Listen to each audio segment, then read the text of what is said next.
Hello, everyone, and welcome back to Bitwig Studio and Music Production. This is lesson 3.12. In this lesson, we're going to do a quick walkthrough of what I was able to come up with. We'll talk a little bit more about the differences between creation and production. And at the end, we are going to play back through this track, and we're going to watch the frequency analyzer, our span device, during playback so that we can see exactly what was going on in the frequency domain and also in the relative amplitude domains. So if you haven't been using the span, I should have mentioned this before, this is always fair game. You can always use your span device, and it's going to come in super handy, especially if you approach this the way I did, which was some extreme sample manipulation where the frequency spectrum of the original and the frequency spectrum of the new variation were radically different. And so I did kind of want to keep an eye on that, see where things were. And especially when you're playing back at the end, you can learn a lot from just watching and seeing those relative peaks and valleys. Now, if you don't have a perfect speaker setup, or you don't have the greatest headphones, or your hearing isn't perfect, or you're new to this, the span device is a great tool, and it can help you make some decisions that maybe your ears are tricking you or deceiving you, or you have headphones that have a boost in one particular frequency range. The span device is always going to be quite a bit of a help for you, and so I encourage you to use it all the time. Now, you might be wondering, why am I not showing you my actual process? Why am I not making videos of me actually working and coming up with these things? And the reason's probably three or fourfold. Number one, there are tons of production-based videos which do just that. So there's a guy who says, I'm going to teach you how to make trance music, and he starts and he does the drums. And so he spends 10 minutes and makes the drums, then goes on to the bass line, spends 10 minutes, makes the bass line, then moves on to the melody, 10 minutes for the melody section, etc., etc., etc. And my guess is, number one, that's not normally how that person works. They probably do something a little bit more organic. And really what their goal is just to help you, just to show you really a basic template of how you could produce. And so they try to give you like a checklist, like a procedure to say, okay, here's step one, here's step two, here's step three. And they want you to then be able to follow along with that, which is great. And that can be super helpful at times. But when we're in the creation state of mind and we're only focusing on making something unique and individual to us that we can be proud of, having a checklist and a procedure list is actually going to kind of hurt us. So with this, I had no idea where I was going to start. I had no idea where I was going to finish. And rather than have you guys sit here and just see a blank screen and me play back a sample and then sit there for 5 minutes thinking, I decided to just forego that and show you where I came to at the end. And for you guys working at home as well, don't feel like there's any rules or guidelines as to how the speed of your creation should go. Everybody has a different mind. Everybody is creative in their own ways. And so it's only fitting that your process to your creation is going to be different. There are a lot of people who do adapt something that's called like the 10 or 20 minute rule, where they'll start with a project, they'll work for 20 minutes, and then they'll kind of listen to what they have. And if it's not working for them, they'll just quit it, they'll scrap it, and they'll start again. And then maybe after those 20 minutes, they're still not happy. So they'll quit, they'll scrap it, they'll start again. That's totally a viable way of going about it, but it may not work for everybody, and it may not work in the context of every creation that you're trying to come up with. Now, I'm a very slow and methodical worker, and I will sit there and I will listen and I'll write down and I'll ask questions and I'll try to figure out some logic before I even start. And so often by the time I do start, I can work through pretty quickly. And really, I probably spent a lot longer just thinking about what I was going to do than actually what I did. And that's not uncommon for me, but I know for a lot of other people out there who might adopt more of a trial and error approach, it would be the exact opposite. They spend a lot of time just kind of working as organically and just kind of letting the mouse do what it wants to do. And then they go back and they revise to try to clean things up or make something that's a little more logical, at least in their own mind. So I just wanted to explain that at the beginning. Hopefully that makes sense to you guys. And all I want to say is that there are no procedures. There is no one right way to do this. Feel free to open this up and work however it is you want to work. I could tell you how I do it, but that probably isn't going to help you because we are not exactly the same, and our creative minds probably work and operate quite differently. But for this track, what I ended up doing was immediately jumping into the clip launcher view and just kind of making a ton of different variations with my samples. And you can see that in some cases, they go all the way out to 32 bar in length. I think one of these here is a 64 bar phrase. This one here is even longer than that. It's like an 80 bar phrase, while some of them are just short little ticks. And so they just occupy, just like in this case, like a quarter note or less than a quarter note. It's like a 16th note, and that's all that is. And when I was first starting, I wasn't really thinking about being consistent across the board. So you'll notice that in the case of some of these ones at the beginning, the length of these is all just kind of random and all over the place. But then as I got further, I said, okay, by the time I got to my third alteration of this original signal, of this original sample, I knew I was going to make a short kind of percussive sound here. I was going to make an 8-bar longer sustained type pad sound for this alteration. And then for my fifth one, I was going to make something very, very long. So either 32 bars, 64 bars, or longer if I wanted to go in that direction. So for the most part, all I did was absolutely take advantage of our scale features, our reverse features, the bounce feature in a lot of cases, using our different stretch modes, and then specifically using the stretch to absolutely manipulate and chop up these samples or really push them to go and to sound completely different than their origin. And at the end, I'm going to play you back just the original 5 samples so you can hear what I was using for my source material and then hear what I was able to come up with. Now, in the actual arrangement view here, arrangement timeline, I just wanted you to see how unorganized I was. And this is a real no-no if you're working in production. None of my tracks are titled. There's these long gaps of space. There's stuff all over the place. And at certain points, I think I did have stuff in all of these tracks. And then at some point, this was just kind of how it ended up working out. So our second segment is actually at the bottom for some reason. The third part is in the middle. The first part does start at the beginning. And I really can't explain to you why it ended up working that way. That was just how I approached it. And so that was where it went to. I don't really know how to explain that any differently. I worked with a lot of clip automation. So if I can just find, something. Let's go towards the end here. If I just open this up, you can see we have a lot of clip automation. I have my pan here. I have some gain alterations. And so I didn't really use these sliders or faders to do my mixing. Now, if you're working on a production specifically, this is a big no-no. You do not want to do any automation to the volume because it's going to screw things up when you're having to set your levels, like from the mixer view, for example. And so what I would always recommend is if you do need to do a fade out or something, do it inside of the clip itself. And you can see I've done that here. I take the gain and I just kill it at the end. That way, when we're changing our relative level on our fader for the track, we don't have to worry about automation being lost or things going out of proportion. So that's kind of a biggie when you're working on a traditional production. In the case of this creation, there are no rules, and so you can kind of take automation and do whatever the heck you want to do with it. But in a lot of contexts, that's going to get you into a lot of trouble. And like I mentioned before, I didn't really do any sorting. I didn't really do any organizing. When we go and actually make a few productions, I will talk a lot more about organization and the logic to how you may want to consider organizing your tracks. The other thing I want to talk about before we play this back, a couple of problems I ran into, not really problems, but workarounds that were required. If you wanted to, for example, let's just go in here and I'll do it for you in real time. If I want to take something, where's a short one?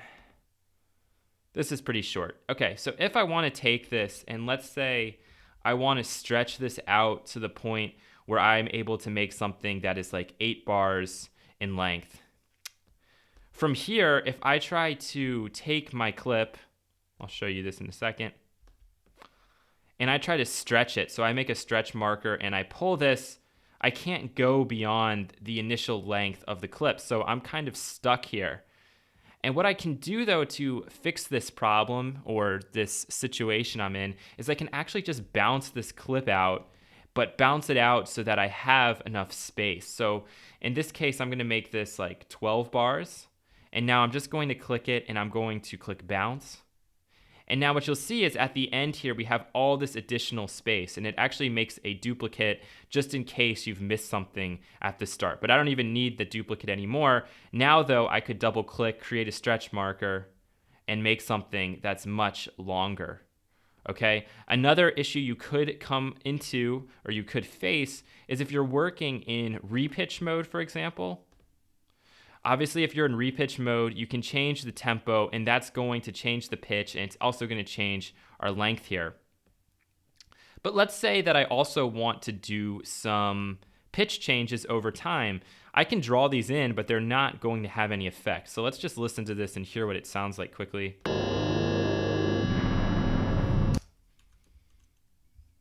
Hang on a second. Let's go to somewhere where there's nothing going on.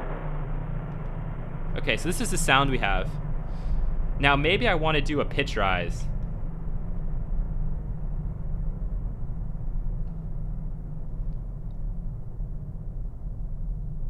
That automation isn't having any effect, and that's because we're working inside of the repitch mode. Now, the great thing about bouncing a lot is that if I bounce this out, I can now change my mode, and it's done it by default, to stretch, or I could put in stretch HD. And now if I want to go in and manipulate and mess with pitch,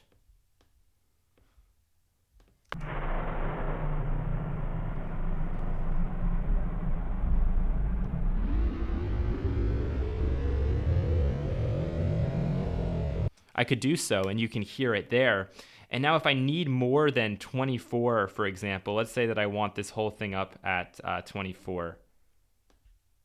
Obviously, I can't go higher than 24 right now, but if I take the clip and I bounce it yet again,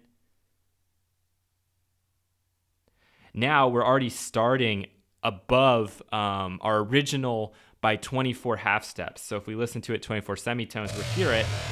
Well, now I could go even higher if I wanted to. I could go up another 24.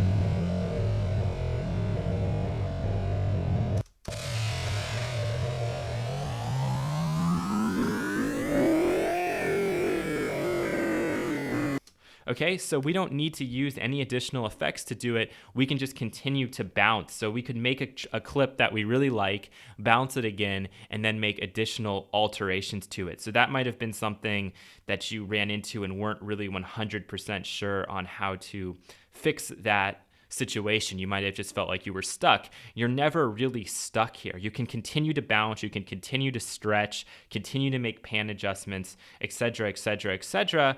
And then when you run out of space or the parameters don't allow for you to go to a place you want to go to, if you want to go to really crazy extremes, you just have to keep on bouncing out the clip, bouncing it again and again and again. And I did that a few times to make some of my more complex sounding samples here. And I guess that's all I really wanted to show you from this view. Let's go into my actual track. All I've done here is just tried to make this a little bit easier for you by deleting some of those unused tracks that I had, so we can follow along just a little bit easier. And for me, what I did right from the start was I took my clips, and you can see this is all kind of screwed up now. We'll look better in the other one. This is where I started from. And you can see that we've made a bunch of different variations, and these variations originally started out completely random. So I was just like taking my original sample and doing something and manipulating it, and I was happy with it. By the time I got to the third, fourth, and fifth alteration, I decided let's be a little bit more consistent. So my third alteration, each of these is basically just a little stab, a little hit that I was going to use in one of the sections of the track. And then for the fourth alteration, I said, okay, let's stretch it out and make something that's perhaps 8 bars in length, a little bit more of a pad type sustained sound. We'll do some pitch manipulation over time, maybe do something with the panning. And then for the fifth alteration, I said, let's go as crazy as possible and really push these things out. And so most of these are 32 bars in length, but I think one of them goes to something like 80 bars. Yeah, so this was a really, really long one that I did. But again, all the way through, it sounds pretty interesting, at least to my ear. So let's listen to the originals, and we'll actually do that in here because I have access to all of them. So these were the original samples that I started out with. Here was the first one.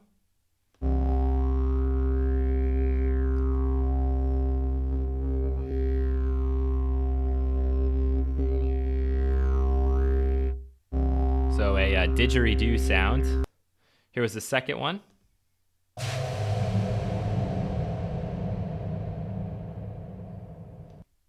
Third one.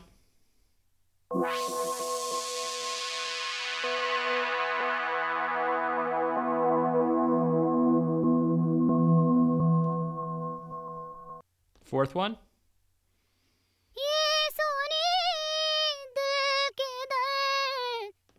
And then our fifth one, I think, is down here somewhere.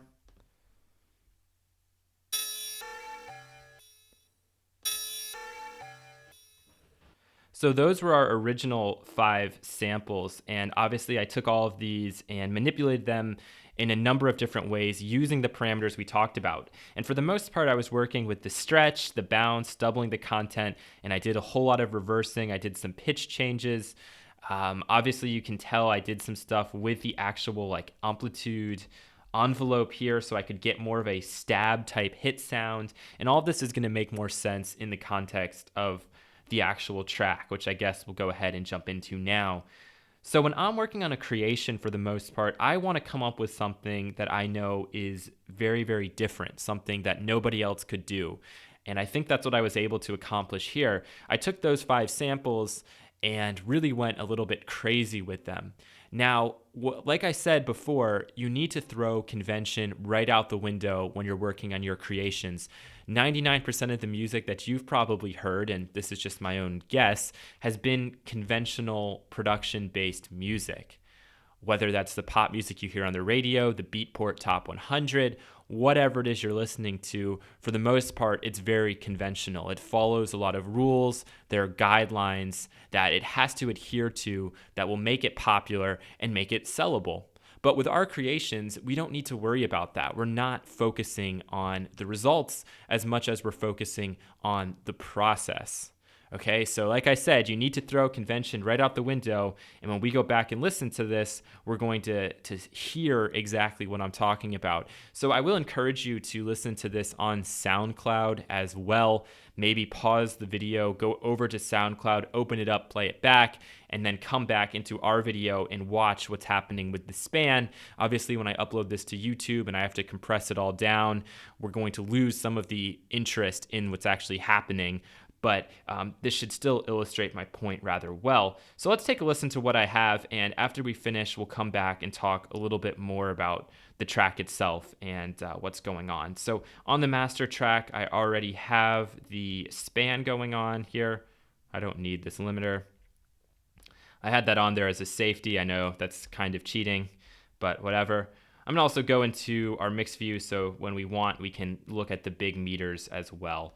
So we'll start from the beginning, play this thing back, take a listen, and then talk a little bit.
All right, so hopefully you were listening with headphones because a lot of what's going on in that track is playing off of the stereo field, so our left to right image. And actually, what I start with is something we talked about in a much earlier video, which is the Haas effect. So I took my two channels here and I pretty much duplicated them, set one to just be going off a little bit later than the other, and then I pan these two guys extreme.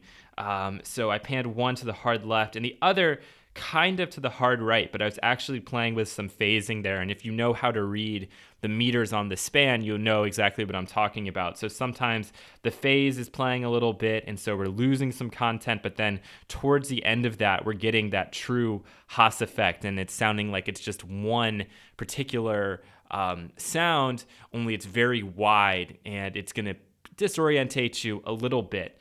So for me, when I was working on this, I knew I wanted three sections. My first section was going to be a very slow, build up type section. And so that's what I did here. And I actually used silence quite a bit as well to try to emphasize some of those things. So if you remember back a few videos, we talked about three fundamentals. We talked about frequency, we talked about amplitude, and we talked about timbre.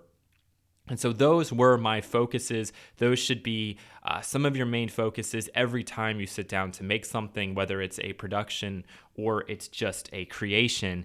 And in our case, this was specifically a creation, so I could really focus on those things. And if you notice with the frequency content, never did any one particular area get too muddy, but I also made sure to make use of the entire range. So all the way down into the really low subs, the 30, 40, 50 hertz, all the way up to the very, very top when we're around 20K. And so that was really something I always try to do when I'm working on a creation, is think about that. Also thinking a lot about dynamics. So we had sounds that would get louder and then get softer. Some of them are more sharp than others, right, in terms of their amplitude envelope, which we've talked about. And then I also use silence, and don't be afraid to use silence. A lot of times it's your greatest tool. And I think in this particular track, it was probably my greatest weapon, if you will, to keeping you interested. Because when it goes silent, your ears are trying to quickly recalibrate, and then suddenly, boom, we come back in with something totally new. So hopefully that was kind of interesting to you. You don't have to like it, and I'm not expecting that most of you would actually like that and listen to that for pleasure, but this was an experiment in creation and throwing convention to the wind. And obviously, when you're doing creations like this and you're using 5 samples and we want variation, timbre becomes very important as well. So just the character of the sound. And I thought all of the sounds had their very own unique timbre. And if you remember earlier in the video, we played back just our 5 samples, and you can hear how far we were able to go from just those 5 samples. And I didn't even use everything that I had made. But I know that if somebody else was given these 5 samples, they would never in a million years be able to come up with something like this. And when I listen to a lot of popular productions, and I like pop music just as much as the next guy, but I always feel like I could recreate a lot of those things or come pretty close. What always really impresses me as a creator is when I listen to something and I'm like, yeah, never in a million years could I do that. And I think if you listen to this, you're going to feel the same way. Like, you're not going to be able to replicate what I just made here using any tool. And all we used here were very simple tools. We used pan, we used pitch, we used stretch, we scaled, we chopped up our samples. And so that's giving us a sound totally unique to ourselves. And that's what I really love doing. Just to go back to the song form here, I knew I wanted 3 sections. I wanted a build section that was pretty much totally off the grid. And if you were to look in here at some of the adjustments to what's going on with the panning, with the pitch, etc., you're going to see that almost all of it is falling completely off the grid. And then I wanted to move into a section that was totally on the grid. And so that was our more percussion-y section here. So I'd have elements come in and they wouldn't be lining up right on. Maybe I can zoom this grid in to emphasize the point. I put some stuff so that it wouldn't hit right on the grid, but then as time would go on, it would start to fall on the grid. And so at the end, everything is pretty much hitting right on. So it gives a really strong contrast to what we started with. And then at the end, I have another more sort of adagio, slower segment with these, 8-bar, 16-bar phrases coming into play. And I'm focusing specifically on sort of putting all of these things in their own space. So panning them, adjusting volumes where I had to. You can see that as there's quieter parts in some of these, I boost the volume up. Like right here is a pretty good example. And if we were to look in at these clips and some of the things that are going on, they're either very subtle moves or they're very drastic moves with our clip automation. So just wanted to show you guys that as well. The last thing I wanted to mention before we go away is just is when you're making these creations, when you're doing this, you need to focus on process and not the result. Okay, so it's process over product. When we're producing, product is the most important thing because we know exactly what we're going for, and we have to work very hard using the tools and the knowledge we have to come up with that final result. When we're creating, there don't have to be any rules, there don't have to be any boundaries. That being said, you could take 5 samples, 5 just traditional samples, and make a really cool pop type sound as well.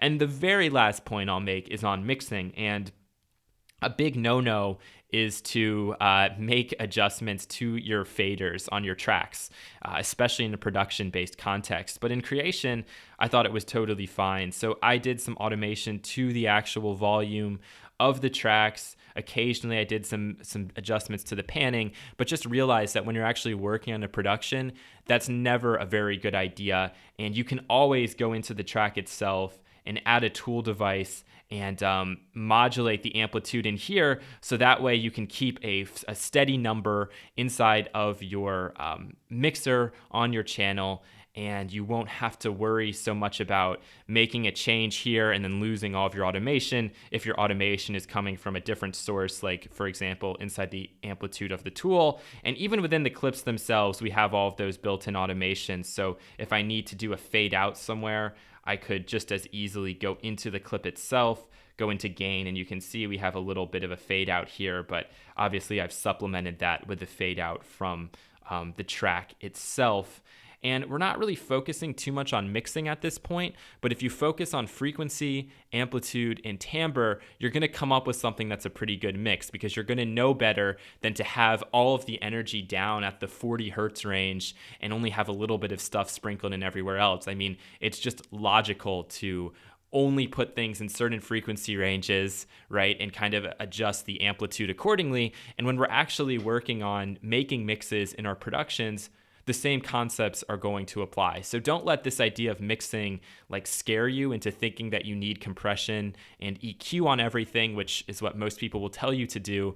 But I think this track itself, the mix is totally fine. Certainly I could do some things with compression, with EQ, maybe with some other tools that might spice it up a little bit. But for the most part, I think this as a mix without any of that works totally fine. So thank you for watching this video. In the next video, we're going to get back into creation and maybe thinking about another project that we could go ahead and do. So thank you for watching, and I will catch you again in the next lesson.